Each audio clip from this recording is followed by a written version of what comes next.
പാരൻസിനോടാണ് ചോദ്യം. നിങ്ങൾ കുട്ടികൾക്ക് എഡ്യൂക്കേഷൻ കൊടുക്കുന്നത് കൊണ്ട്, നല്ല സ്കൂളിൽ പഠിപ്പിക്കുന്നത് കൊണ്ട്, ഇച്ചിരി ടഫായിട്ടുള്ള സബ്ജക്ട്സ് എടുത്ത് പഠിപ്പിക്കുന്നതിലൂടെ എന്താണ് എക്സ്പെക്ട് ചെയ്യുന്നത്? കുട്ടികളിൽ നിന്ന് നിങ്ങൾ എന്താണ് പ്രതീക്ഷിക്കുന്നത്? Most of the people says guaranteed future, നല്ല ഫിനാൻഷ്യൽ സെക്യൂരിറ്റി ഉള്ള ഒരു ജോബ് കിട്ടുക, നല്ല പൊസിഷനിൽ എത്തുക, നന്നായിട്ട് ജീവിക്കാൻ കഴിയുക. അതായത് തൻ്റെ മകന്റെയോ മകളുടെയോ സ്റ്റാൻഡേർഡ് ഓഫ് ലിവിങ് എന്ന് പറയുന്നത് നല്ലതായിരിക്കണം എന്നാണ് ഏതൊരു അച്ഛനും അമ്മയും ആഗ്രഹിക്കുന്നത്.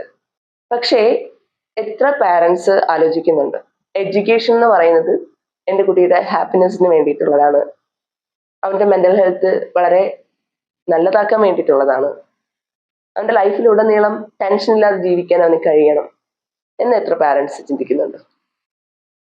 എടുത്തപ്പൊങ്ങാത്ത സബ്ജക്ട്സ് എടുത്ത് കുട്ടികളെ പഠിപ്പിക്കുമ്പോഴത്തേക്കും എവിടെയാണ് അവർക്ക് ഹാപ്പിനെസ്? ഞാൻ ഇന്നൊരു സെഷനിൽ പാരൻസിനോട് ഇതേ ചോദ്യം ചോദിച്ചപ്പോൾ അവർ സത്യസന്ധമായി തന്നെ മറുപടി പറഞ്ഞു. ഹാപ്പിനെസ് എന്നൊരു കാര്യം കുട്ടികൾക്ക് പഠിക്കുമ്പോൾ ഇല്ല, സ്ട്രെസ്ഫുൾ എന്നാണ് പറയുന്നത്. പ്രത്യേകിച്ചും ജെൻസി കുട്ടികൾക്ക് ഡെസ്പറേഷൻ എന്ന് പറയുന്ന ചെറിയ കുഞ്ഞു കുഞ്ഞു സങ്കടങ്ങളെ പോലും ഡിപ്രഷനായിട്ട് കാണുന്ന കുട്ടികളാണ്. അവർക്കാണ് ഇത്രയും വലിയ സബ്ജക്ട്സ് ഒക്കെ എടുത്ത് പഠിക്കാനുള്ള മോട്ടിവേഷൻ വീട്ടിൽ നിന്ന് ഉണ്ടാവുന്നത്. മോട്ടിവേഷൻ എന്ന് പറയാൻ പറ്റില്ല, നിർബന്ധം എന്ന് പറയാൻ വേണമെങ്കിൽ. നീ ഇന്ന സബ്ജക്റ്റ് തന്നെ പഠിക്കണം, ഇന്ന സ്കൂളിൽ തന്നെ പഠിക്കണം. നിങ്ങളുടെ സ്റ്റാറ്റസ് സിമ്പിളായിട്ട് നിങ്ങളുടെ കൊളീഗ്സിനോടൊക്കെ പറയാൻ വേണ്ടിയിട്ട്, നിങ്ങളുടെ മകൻ പഠിക്കുന്നതിനേക്കാളും നല്ലൊരു സ്കൂളിലാണ് എൻ്റെ മകൻ പഠിക്കുന്നത്, അവനെടുത്തത് ഹ്യൂമാനിറ്റീസോ, എൻ്റെ മോനെടുത്ത് സയൻസാ. ഹ്യൂമാനിറ്റീസ് എടുത്ത കുട്ടിക്ക് ചിലപ്പോൾ ഹ്യൂമാനിറ്റീസ് പഠിക്കാനുള്ള കാപ്പബിലിറ്റി ഉണ്ടാവും, അവനത് പഠിക്കും, അവൻ അതിൽ നല്ല സ്കോർ ചെയ്യും.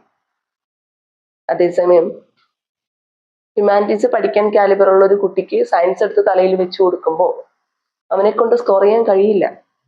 അറ്റ് ലാസ്റ്റ് റിസൾട്ട് വരുമ്പോഴത്തേക്കും കളിയാക്കിയവരുടെ വീട്ടിലെ കുട്ടി നല്ല സ്കോർ ചെയ്യും, ചിലപ്പോൾ അവൻ സിവിൽ സർവീസ് ഒക്കെ എഴുതി പോവും. നമ്മളിവിടെ സയൻസ് എടുത്തിട്ട് മുന്നോട്ട് എങ്ങനെയെന്ന് അറിയാണ്ട് നിൽക്കും. സയൻസ് ഒരു നല്ല ഓപ്ഷനാണ്, ഇല്ല എന്നല്ല, ഒരുപാട് ഓപ്പർച്യൂണിറ്റീസ് ഉള്ള ഒരു മേഖലയാണ് സയൻസ്. ഹെവിയെന്ന് നമുക്ക് കമ്പാരിറ്റീവ്ലി തോന്നുന്ന കുറച്ച് സബ്ജക്ട്സ്, മാത്സ്, ഫിസിക്സ്, കെമിസ്ട്രി, ഇതൊക്കെ ഒന്ന് പഠിച്ചെടുക്കുക എന്ന് പറയുമ്പോൾ ആ കുട്ടിക്ക് അതിനുള്ള കാലിബർ ഉണ്ടോ എന്നുള്ളത് നോക്കണം.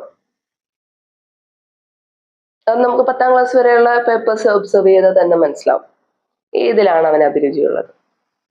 ലാംഗ്വേജിലാണോ, സയൻസിലാണോ, ആർട്സിലാണോ, സ്പോർട്സിലാണോ, എത്ര മേഖലകളാണ്, ഏതിലാണോ അവൻ എക്സൽ ചെയ്തിരിക്കുന്നത് അതിനെ കുറച്ചുകൂടെ ഫോക്കസ് ചെയ്യുക.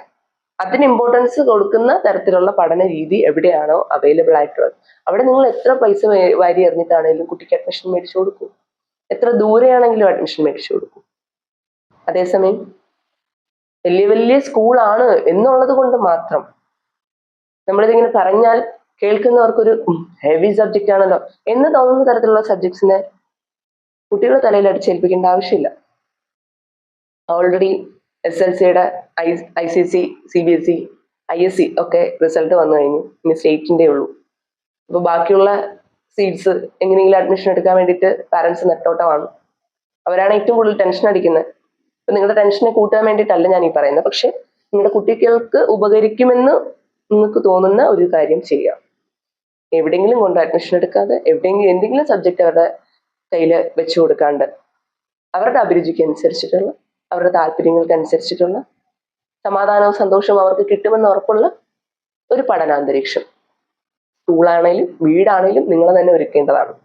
കുട്ടികൾക്ക് വേണ്ടിയിട്ടാണ് നിങ്ങൾ ജീവിക്കുന്നതെന്ന് പറയുന്നു. കുട്ടികൾക്ക് വേണ്ടി നിങ്ങൾ അധ്വാനിക്കുന്നു, സമ്പാദിക്കുന്നു, അവർക്ക് ഫിനാൻഷ്യൽ സപ്പോർട്ട് കൊടുക്കാൻ നിങ്ങൾക്ക് പറ്റും. എത്ര പേർക്ക് ഇമോഷണൽ സപ്പോർട്ട് കൊടുക്കാൻ പറ്റുന്നുണ്ട്? അവരുടെ കൂടെ ഇരുന്ന് അവരുടെ ചേർത്ത് പിടിച്ചിട്ട്, ഇപ്പൊ മാർക്ക് കുറഞ്ഞു പോയോ, സാറില്ല, അടുത്ത പ്രാവശ്യം നമുക്ക് എങ്ങനെ മുന്നോട്ട് പോവാം, എങ്ങനെ കുറച്ചുകൂടി ഇമ്പ്രൂവ് ചെയ്യാം എന്ന് പറഞ്ഞു കൊടുക്കുന്ന പാരൻസ് ഉണ്ടോ? നിങ്ങളുടെ കുട്ടികൾ വളരെ സ്ട്രെസ് ലെസ് ആയിട്ട് അവർ ജീവിക്കും, നല്ല രീതിയിൽ അവർ ലൈഫിൽ വിജയങ്ങൾ അറ്റൈൻ ചെയ്യും. അതേസമയം നിങ്ങളോടൊരു കാര്യം തുറന്ന് പറയാൻ പോലും പറ്റാതെ പേടിച്ചിരിക്കുന്ന ഒരു കുട്ടിക്ക് എവിടെയും എത്താൻ പറ്റില്ല. അവരുടെ വഴി തെറ്റി പോകും. ആവശ്യമില്ലാത്ത കുറെ കൂട്ടുകെട്ടുകൾ, ശീലങ്ങൾ, ഇതിലോട്ടൊക്കെ അവർ പോവാം.